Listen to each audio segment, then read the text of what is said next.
오늘 말씀은 먼저 구약의 말씀 함께 보시겠습니다. 이사야 9장 1절로 4절의 말씀입니다.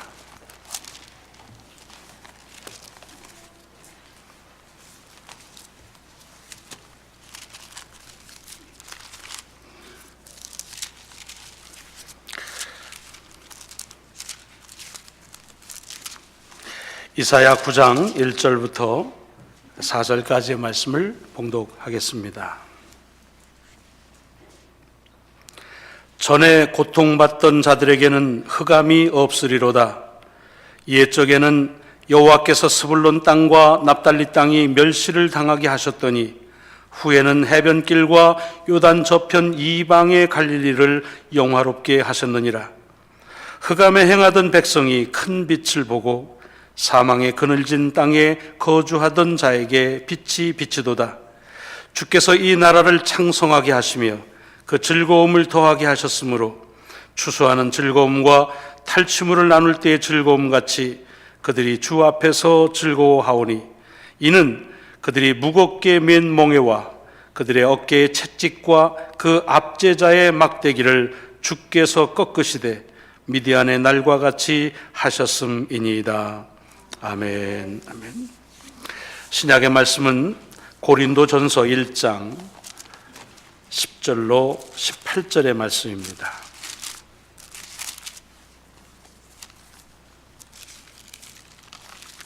고린도전서 1장 10절로 18절 신약성경 263페이지에 기록되어져 있습니다. 형제들아, 내가 우리 주 예수 그리스도의 이름으로 너희를 권하노니 모두가 같은 말을 하고 너희 가운데 분쟁이 없이 같은 마음과 같은 뜻으로 온전히 합하라. 내 형제들아, 글로의 집 편으로 너희에 대한 말이 내게 들리니 곧 너희 가운데 분쟁이 있다는 것이라.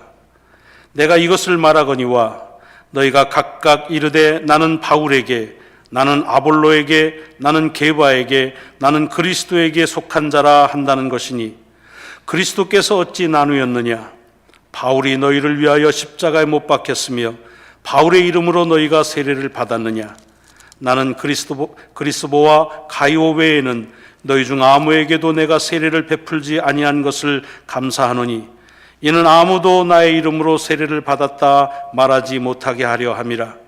내가 또한 스데바나 집 사람에게 세례를 베풀었고 그 외에는 다른 누구에게 세례를 베풀었는지 알지 못하노라. 그리스도께서 나를 보내심은 세례를 베풀게 하려 하심이 아니요 오직 복음을 전하게 하려 하심이로되 말의 지혜로 하지 아니함은 그리스도의 십자가가 헛되지 않게 하려 함이라. 십자가의 도가 멸망하는 자들에게는 미련한 것이요 구원을 받는 우리에게는 하나님의 능력이라. 아멘. 오늘 복음서의 말씀은 마태복음 4장의 말씀입니다.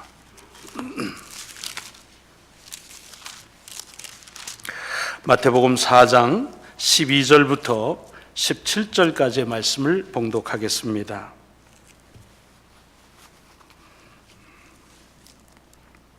예수께서 요한이 잡혔음을 들으시고 갈릴리로 물러가셨다가 나사렛을 떠나 스불론과 납달리 지경 해변에 있는 가버나움에 가서 사시니 이는 선지자 이사야를 통하여 하신 말씀을 이루려 하심이라. 일러스되 스불론 땅과 납달리 땅과 요단강 저편 해변길과 이방의 갈릴리여, 흑암에 앉은 백성이 큰 빛을 보았고 사망의 땅과 그늘에 앉은 자들에게 빛이 빛이었도다 하였느니라. 이때부터 예수께서 비로소 전파하여 이르시되 회개하라, 천국이 가까이 왔느니라 하시더라. 아멘. 아멘.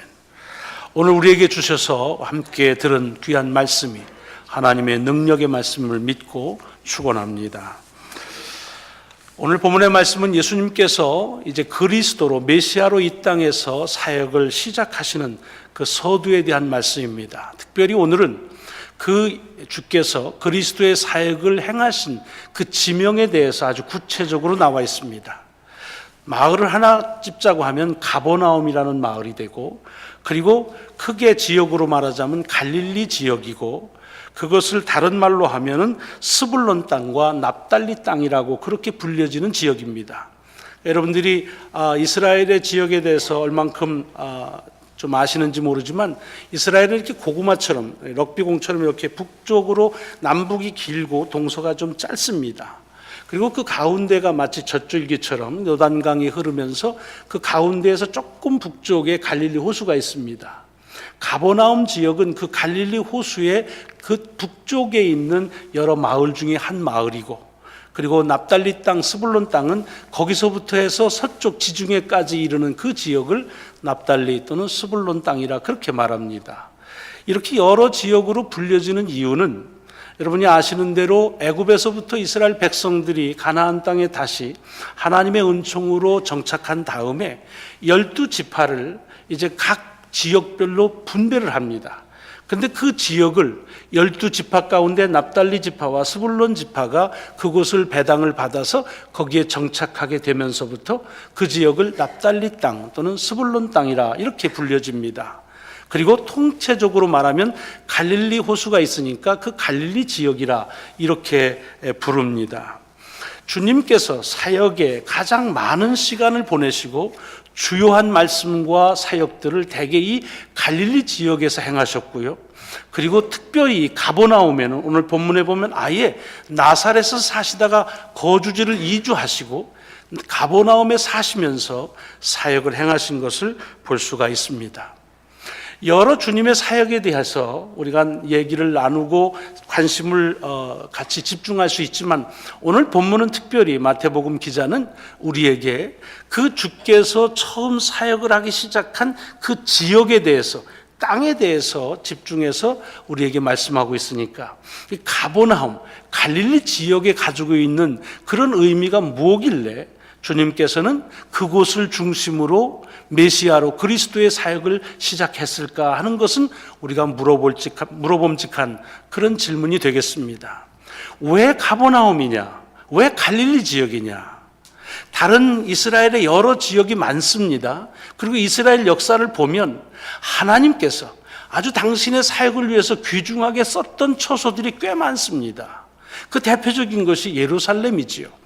물론 나중에 주님께서 예루살렘에 가셔서 가르침을 주시긴 하지만 대부분은 예루살렘 수도가 아니라 이 갈릴리 지역에 있는 조그마한 마을인 가버나움에서 행하신다는 것입니다. 왜 그럴까? 아마 거기에 특별한 의도가 있을 것이다 싶은데, 오늘 본문에 보면 그것을 마태복음 기자는 그것은 여러 군데를 예수님이 보시고 내가 그리스도로 사역을 하는데 가장 적합한 곳이 어디일까 조사하고 그리고 답사한 다음에 정하신 것이 아니라, 한 가지 이유는 벌써 오래전에 이사야를 통해서 메시아가 오면 이러이러한 일이 이러한 곳에서 일어날 것이라고 하는 그 말씀, 오늘 구약의 말씀인 이사야 9장에 되어 있는 말씀을 그 말씀대로 그대로 순종하는 그런 의미에서 그것을 정했다고 하는 것입니다. 오늘 이사야 9장 15절과 16절에 보면 스불론 땅과 납달리 땅과 요단강 저편 해변길과 이방의 갈릴리에 라고 되어 있습니다. 그러니까 이 말씀대로 그곳에서 사역을 시작하신 것입니다. 자, 그런데 그곳은 왜 그러면 그렇게 예정되어 있는 곳인가? 다른 데보다 비옥해서일까? 아니면 다른 데보다 메시아를 더 많이 갈망해서일까? 사실은 오늘 본문에 보면 전혀 그것과는 다릅니다. 거기에 15절과 16절을 이어서 보면 그곳은 흑암에 앉은 백성이 큰 빛을 보았고 사망의 땅과 그늘에 앉은 자들에게 빛이 비추었다라고 되어 있습니다. 다시 말하면 그곳은 흑암의 땅이다. 이 본문 조금 더 올라가 보면은 거기는 멸시받는 땅이다 라고 되어 있습니다.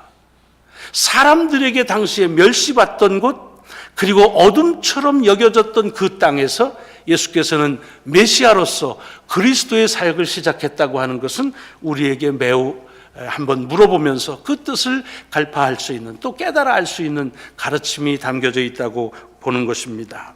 여러분, 왜 이 가버나움 지역에 왜 그러면 멸시의 땅, 흑암의 땅이라고 됐느냐 하는 것을 알기 위해서는 뭐 그냥 그러려니 할 수도 있겠지만 이스라엘의 역사를 조금 이해하시면 금방 그렇구나 이해가 되십니다.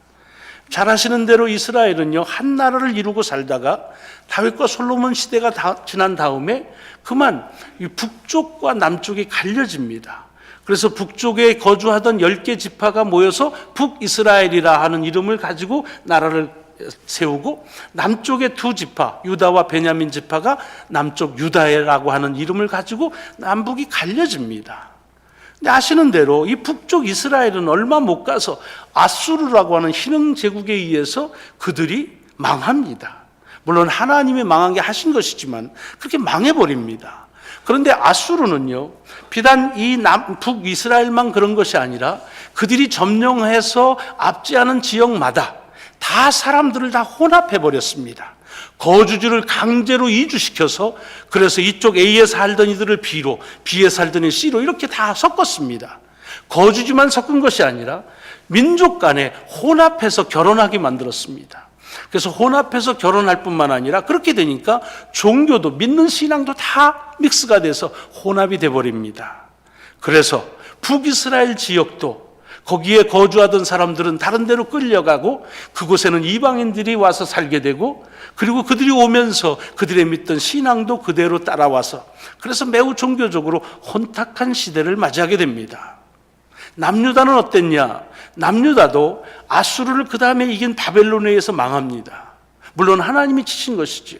그런데 바벨론은 그들이 점령한 지역이 워낙 방대하기도 했지만 이렇게 아수르가 했던 식민정책처럼 혼합하지 않고 민족적인 고유성은 그대로 인정해주고 얼마간의 인구만 강제 이주시키는 그런 정책을 썼습니다. 근데 그 바벨론도 조금 지나서 페르시아라고 하는 강대국에서 망합니다. 근데 페르시아는 더 넓은 지역을 장악하는 그런 정책이기 때문인지 모르지만 다 일일이 관여하고 간섭하지 않고 거주를 이동하고 이주할 수 있는 그런 자유를 줍니다. 그래서 페르시아 시대에 지나면서 바벨론이 망하면서 그 바벨론 쪽으로 강제 이주했던 그런 남쪽 유대에 살던 사람들이 그 일부가 예루살렘, 자기들이 살던 곳으로 다시 돌아오는 귀환을 하게 되는 거지요. 그러나 그것은 사실은 정치적으로 그런 거지만 성경 속에서 보면 하나님께서 돌아오게 하셨다는 것입니다. 그래서 거기서 다시 성전을 회복하고, 그리고서 그곳에서 하나님의 거룩한 백성으로 살 것을 다짐합니다. 그 중에 중요한 것이 이 유대인으로서의 순수성을 지키는 것이었습니다. 그래서 여러분이 성경에 보시면은 그 당시의 예언자들을 보면은 결혼했는데 이방 사람과 결혼한 가족들을 다 강제적으로 그들의 그 나라로 다시 보내는 그런 아픔 속에서도 신앙의 순수성을 지키려고 합니다. 자, 이래서 하나님의 백성으로서의 남유다 쪽에서는 신앙의 순수성을 회복된 것처럼 보입니다. 그러다 보니까 이 남쪽 유대인들 지역에 살던 유대 사람들은 북쪽에 보니까 그들은 이미 하나님의 백성으로서의 순수한 혈통을 잊어버렸습니다. 혼합이 되어버렸습니다. 그래서 그들은 이제 더 이상 순수한 하나님의 백성으로 보지를 않는 겁니다. 그리고 그들을 무시하고 그 땅을 멸시하게 되는 것입니다. 여러분, 이 말씀에서 우리가 봐야 될 것은 뭐냐? 가나안 지역에, 팔레스타인 지역에 처음부터 북쪽은 멸시의 땅이고 남쪽은 영화로운 땅이었던 것이 아니었습니다. 아까도 말씀드렸지만 남북으로 지파가 갈린 것은 이제 애굽에서부터 나와서, 그래서 가나안을 차지하게 될 때에 그때 하나님께서 각 지파별로 분배해 준 것입니다. 모두가 동등한 땅이었습니다. 하나님께서 주신 거룩한 땅이었습니다.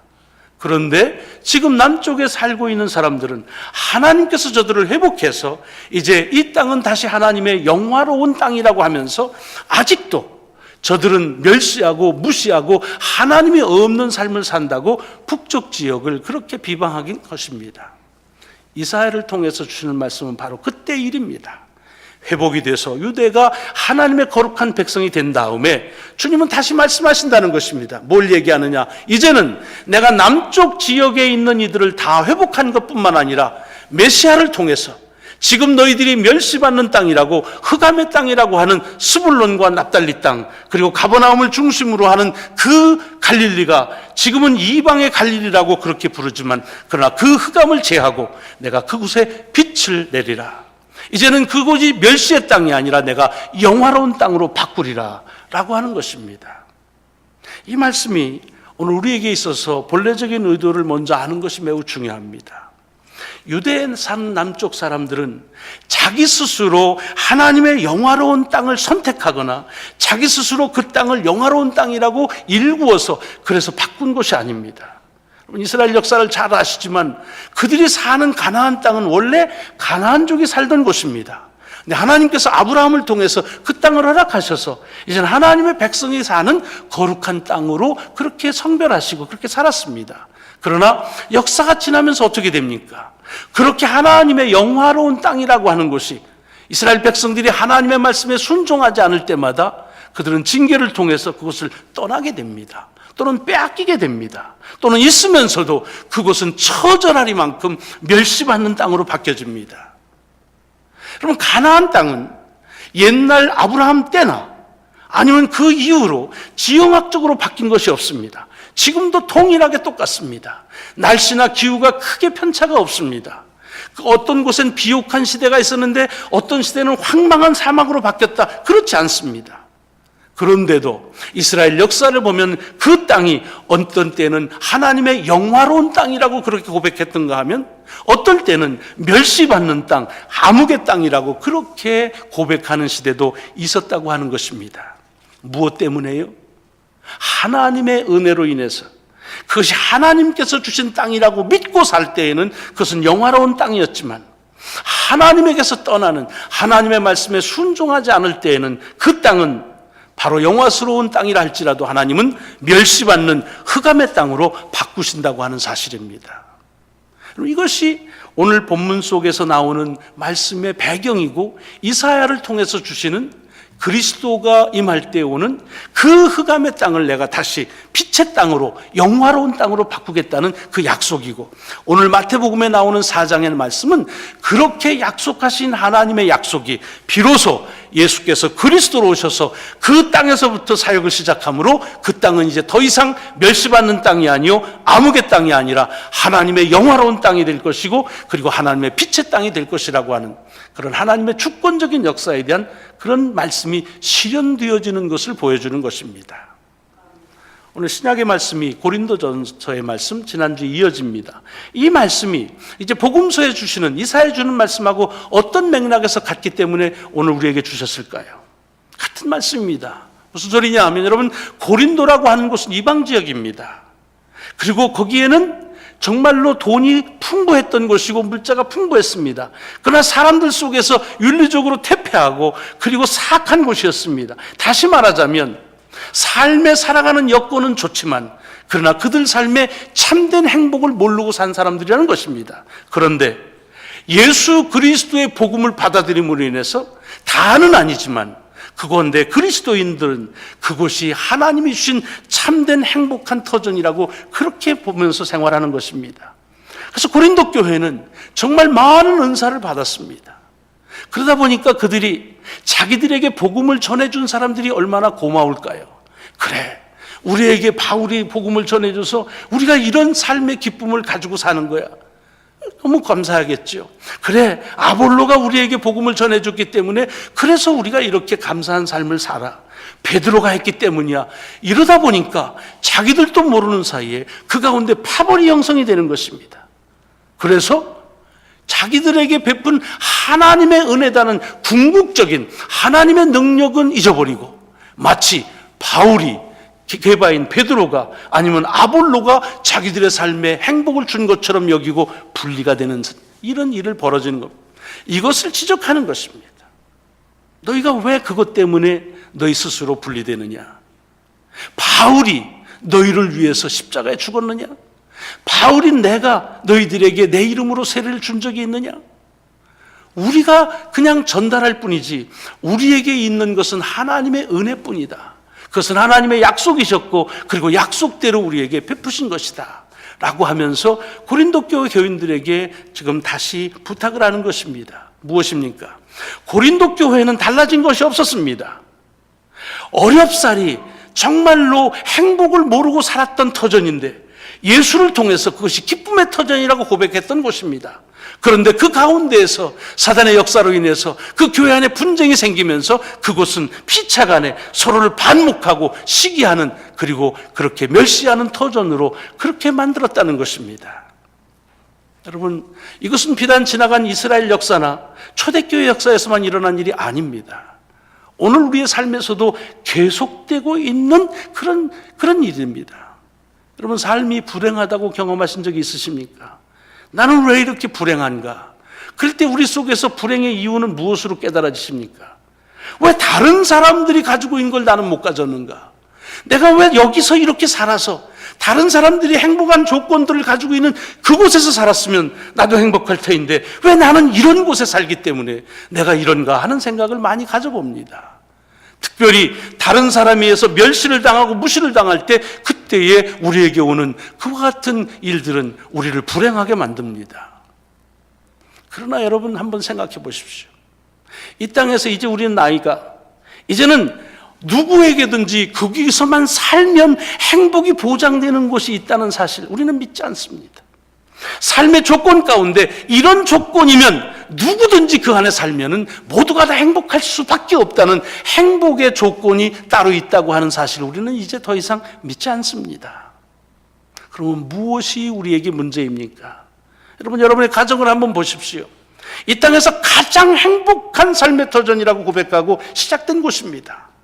근데 어느새 우리 가운데에서 가정에 대한 불편함과 불평과 그리고 나아가서는 이것은 정말 멸시받은 것이다, 내가 더 이상 행복할 수 없는 터전이라고 말하는 고백은 어디서부터 비롯된 것입니까?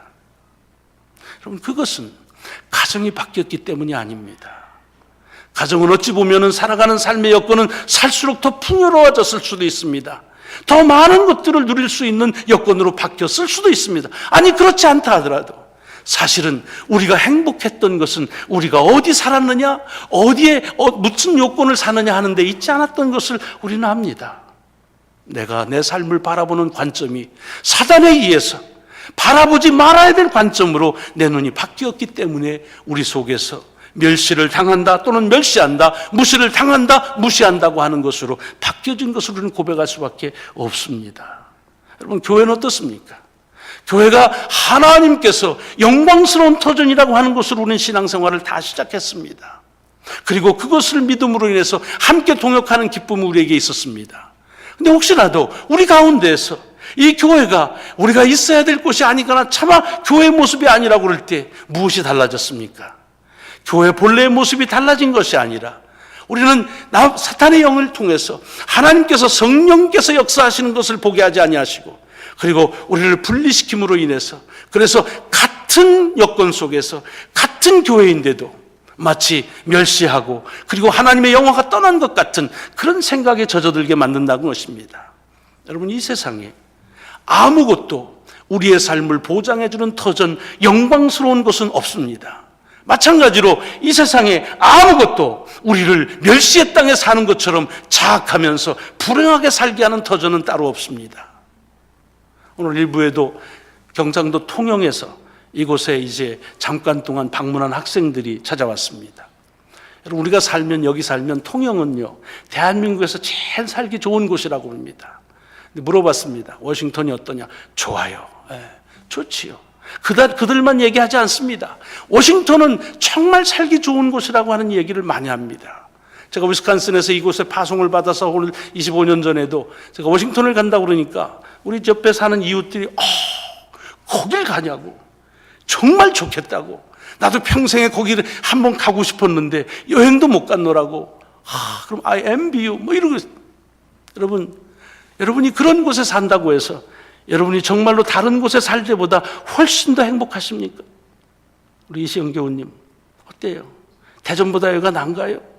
낫다고 한다면 귀하죠. 그러나 정말로 낫다고 한다면 그것은 이곳에 사는 게 때문이 아니라 내가 삶을 바라보는 내 관점의 변화 때문일 것입니다. 여러분, 가나안 땅은 옛날 가나안인들이 살 때나 아브라함이 살 때나 그의 자손들이 살 때나 떠나 있을 때나 다시 왔을 때나 동일한 땅입니다. 바뀐 것은 뭐냐?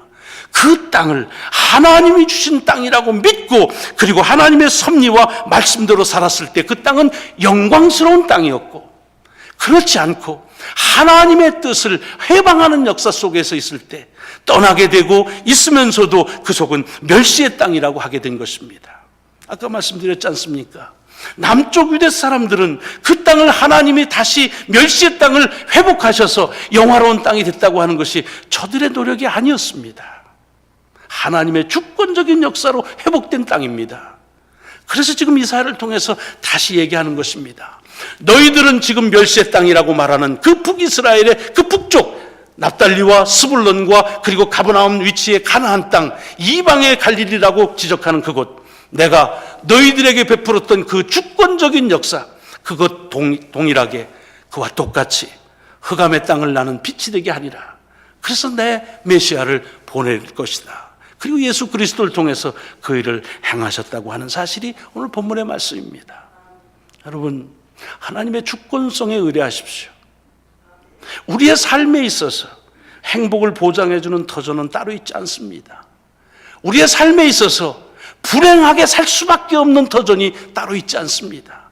그래서 우리 신앙은 운명론을 거부하는 것입니다. 있다고 한다면 하나님이 지으신 모든 땅은 하나님이 온전하게 지으시고 복 주셨던 영광스러운 땅이었습니다. 창세기를 보십시오. 그 땅을 그 땅으로 보게 하지 못하게 하는 사탄의 역사가 있습니다. 하나님의 눈에서 보지 못하고 우리 스스로의 눈으로 보게 하는 사단의 역사로 인해서 동일한 에덴의 동산이, 그리고 동일한 선악과가 그것이 다르게 보여지는 역사는 하나님의 주권성 때문이 아니라는 것입니다.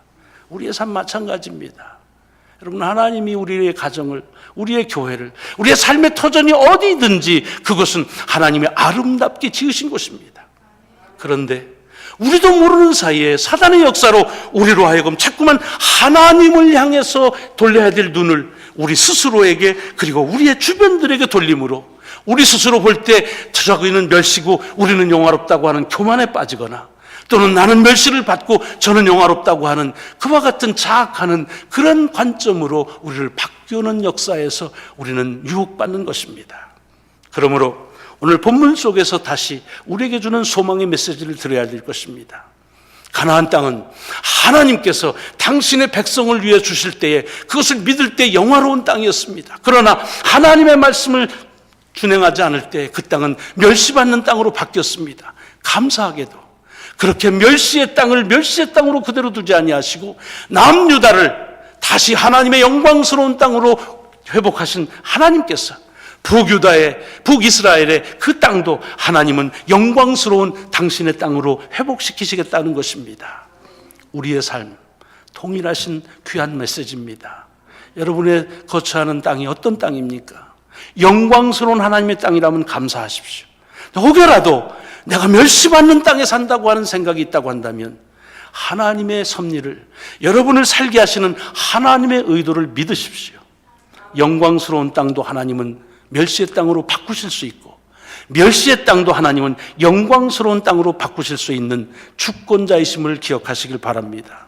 감사하게도 예수 그리스도를 통해서 저를 믿는 자들에게 어느 곳에 있든지 그 땅은 하나님의 거룩한 땅, 하나님의 영광스러운 땅이 될 것이라고 하는 사실을 이사야를 통해서 예언하셨고, 그 말씀을 예수 그리스도를 통해서 그 시대로부터 이루어지시고, 그 사역이 이제 가버나움과 이방의 갈릴리로 불리우는 멸시의 땅에서부터 빛으로 바뀌는 역사가 시작되는 귀한 역사를 이 아침에 우리에게 주십니다. 한 주간의 삶이 하나님의 귀하신 말씀에 순종함으로 여러분의 삶의 터전이 하나님의 영광스러운 터전임을 믿으시며 살아가는 복된 삶이 이어지시기를 주의 이름으로 축원합니다. 같이 기도하시겠습니다.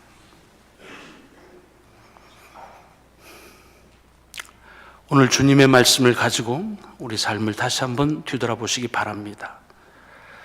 나도 모르는 사이에 내 삶에 대한 불평과 불만이 커지진 않았는지, 나도 모르는 사이에 내가 사는 삶의 터전이 다른 곳에 있어야 된다고 생각은 안 하는지, 이건 아닌데 하는 내 삶의 터전에 대한 불평과 불만은 없는지 한번 가늠해 보시기 바랍니다. 혹여 있다면 하나님이 본래 먼저 세운 그때의 그 의도를 회복하는 주님의 역사를 앙모하시고 간구하시기 바랍니다. 혹여 불행하다고 혹여 멸시받는 것이라고 한다면 하나님이 우리를 지으신 본래의 그 첫 음성, 첫 약속을 기억하시길 바랍니다. 잠시 동안 묵상하면서 우리가 거하는 처소가 하나님의 영광스러운 처소가 될 수 있는 주의 능력을 갈망하시고 믿고 그리고 아뢰시기를 바랍니다.